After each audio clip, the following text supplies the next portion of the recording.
বাংলাদেশকে $210 কোটি বিনিয়োগ, ঋণ ও অনুদানের প্রতিশ্রুতি দিয়েছে চীন। অন্তর্বর্তী সরকারের প্রধান উপদেষ্টা ডক্টর ইউনূসের চীন সফরে শুক্রবার এ প্রতিশ্রুতি দেয় বেইজিং সরকার ও কোম্পানিগুলো।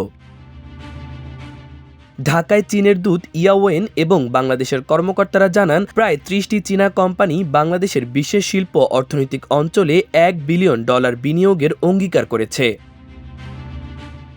মোংলা বন্দর আধুনিকীকরণ প্রকল্পে প্রায় $400 মিলিয়ন ঋণ, চীনা শিল্প অর্থনৈতিক অঞ্চলের উন্নয়নে $350 মিলিয়ন এবং প্রযুক্তিগত সহায়তা হিসেবে আরও $150 মিলিয়ন বরাদ্দ দেওয়ার পরিকল্পনা করেছে চীন। বাকি অর্থ অনুদান ও অন্যান্য ঋণ আসবে সহায়তা হিসেবে।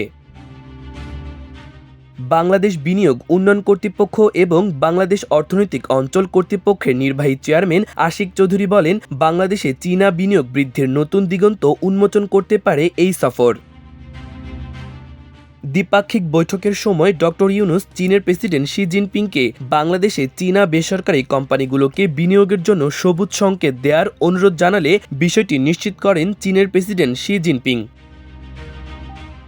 এর আগে চীনের পানি সম্পদ মন্ত্রী লি গুইংয়ের সঙ্গে বৈঠক করেন প্রধান উপদেষ্টা। এ সময় নদী ও পানি ব্যবস্থাপনা পরিচালনার জন্য চীন থেকে 50 বছরের মাস্টার প্ল্যান চান ডক্টর ইউনূস।